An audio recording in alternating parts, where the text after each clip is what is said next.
Welcome to In Depth with Academia.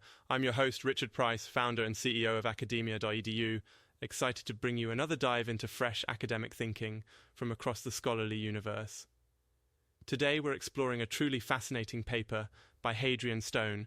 It's called The Paradox of Authenticity in Modern Marketing, When Transparency Becomes Strategy.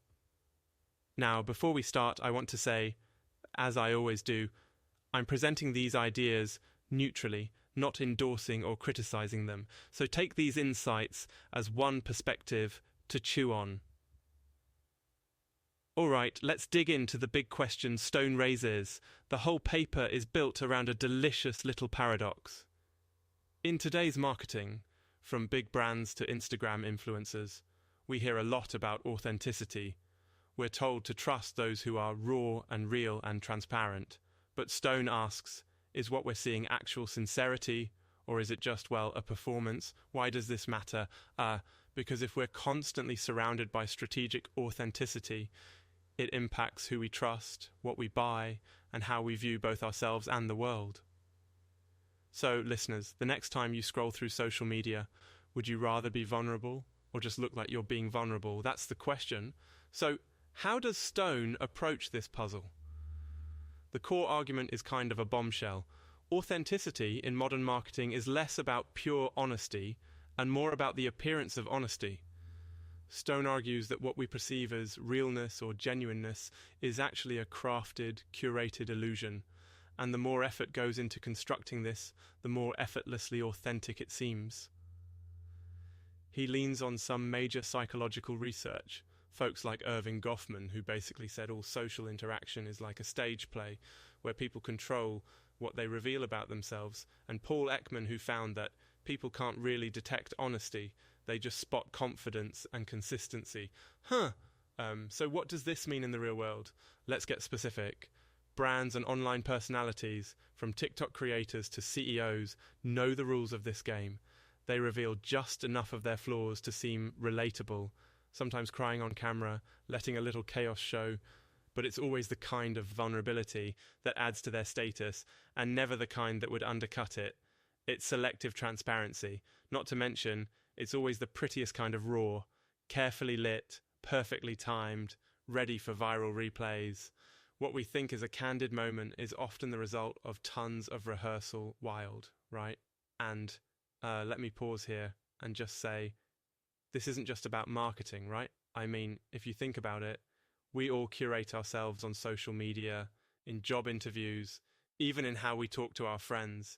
It makes me remember this time I tried to act spontaneous on a video call, but I'd actually checked the lighting like 3 times and made sure my bookshelf looked super intellectual behind me. Anyway, back to the paper. Stone introduces something called the Machiavellian Marketing Framework, or MMF. It's a set of strategies about controlling perception and framing trust as a kind of currency.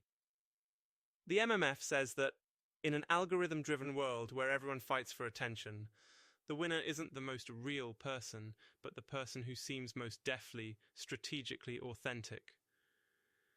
According to Stone, this isn't deception, it's survival in a crowded digital arena. There's this bit I found really interesting. Stone pulls from psychology to show that audiences reward what feels genuine, not what is genuine. If a brand tells a moving, dramatic story and owns up to carefully chosen mistakes, audiences interpret that as evidence of authenticity, even if everything behind the scenes is controlled. Why? Because we rely on narrative, emotional cues, and story structure way more than we rely on hard proof. This comes up in Paul Bloom's work on essentialism. The idea that if something looks genuine and fits our expectations, we treat it like it's the real thing. Now, before we jump to conclusions, I want to stress again, I'm not endorsing Stone's views, just sharing them for your reflection. These insights don't mean that all authentic marketing is fake or all digital relationships are a lie. What they do suggest is that as consumers and participants in digital culture, we should be a little more attentive to how realness gets produced. If you're someone who builds a personal brand, you might even be thinking, how can I balance honesty with performance? If you're a consumer, maybe you start to ask whether those vulnerable product launches are staged. And really, that's the point of research, helping us think more critically and act more deliberately. So, folks, to sum up, Stone's paper doesn't claim to have all the answers, but it does shine a big, bright light on how authenticity in marketing is often less about truth and more about craft. Maybe that's a little unsettling. Maybe it's liberating. Maybe it just gives you something to talk about over your next coffee. I'll leave it to you. Thanks for joining me on this episode of In Depth with Academia. Don't forget, academic research isn't gospel. It's a lens, a nudge, an invitation to think deeper.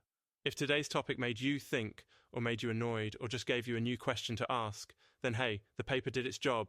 Until next time, keep questioning, keep exploring, and stay curious.